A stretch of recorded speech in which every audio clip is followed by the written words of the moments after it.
I used to have several sites. Now I kind of like the grower's edge. It gives me that cash max. You can tell it which markets you're looking for, and it will tell you what your highest net back is based on the price they're paying at that time and the basis that they're paying. And that's pretty handy because I don't have to go to so many different sites.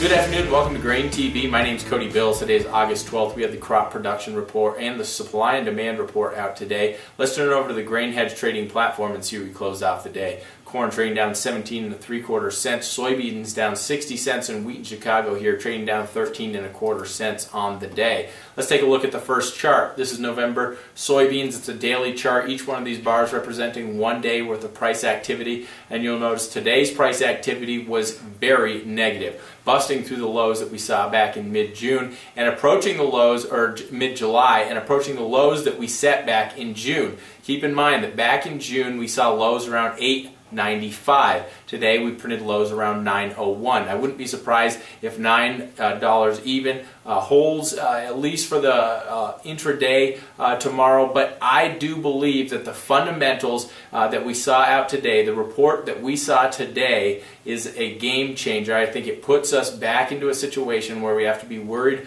about a bear trend and about testing lows and going through lows. So in general, I would say today we had a lot of momentum to the downside. Probably see some momentum carry us further lower here tomorrow. It's going to be interesting to see, though, if we get any kind of rebound, because this was such a directional trade in response to the USDA report. When you look at the daily corn chart, you'll notice that we did fall through the lows that we set back there on June 16th. Keep in mind those lows on June 16th were 363. Today's intraday lows were at 357. So we did slice right through that, but we were able to close above those previous lows. My feeling is that tomorrow we're going to get some more selling.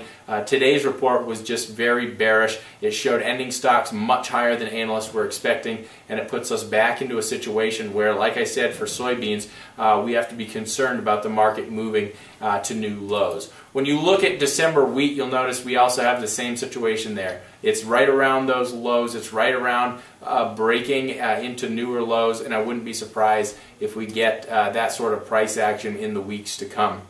Take a look at old crop ending stock estimates and actual numbers here in today's report. You'll notice ending stocks came in at 1.772 billion bushels. Not a huge change from the July. Soybeans came in at 240 million bushels. That's down from 255. So we saw a 15 million bushel reduction there in old crop ending stocks. But this is not enough to prop up the market. The market was really focusing on that new crop. We were focusing on what did we see in terms of revisions in planted acres? What did we see in terms of revisions for yield? Because we know that rain played a major role in the eastern part of the grain belt and also Missouri. Basically, what we saw here is the USDA come out and increase the yield for corn and soybeans. For corn, they increased it 2 bushels per acre up to 168.8 bushels per acre. For soybeans, they increased it nearly 1 bushel per acre to 46.9 bushels per acre. This sort of yield increase was not anticipated by the markets. Look, we have Planalytics, Informa, FC Stone, and the average guess, which was a poll of 24 analysts over at Reuters, all expecting to see yield cuts. What we saw today was yield revisions higher here, very much catching the market off guard and causing a significant amount of selling. When you look at the production estimates here, you'll see that we came in terms of production, we're expecting to see 13.686 billion bushels compared to 13.530. That's up 156 million bushels. Analysts were expecting to see a revision lower. Soybeans, we're expecting to see production of 3.916 according to this WASDE report compared to compared to July, where we saw estimates of 3.885 billion bushels. So the bottom line here is we're seeing production increase substantially, and really a lot of this, it came from two things. First of all, we didn't get the kind of acreage reductions that we expected to see for soybeans. Analysts were expecting to see a revision lower in acreage by about 1.178 million acres. We only saw a 0.9 million acre revision lower there. For corn, it was mostly unchanged. But this is going to play a big role in that overall production line item here. So we saw higher than expected production. That put pressure on the market. That was a result of higher than expected acreage as well as higher than expected yield. In general, what does this do to our ending stocks? If you look at new crop ending stocks, you'll notice that we saw a 114 million bushel increase in ending stocks for corn. And that was significantly higher. We were actually expecting to see a significant decrease in ending stocks. So this really caught the market off guard. Soybeans, the estimate here for this August report is 470 million bushel carryout here for the 15-16 marketing year.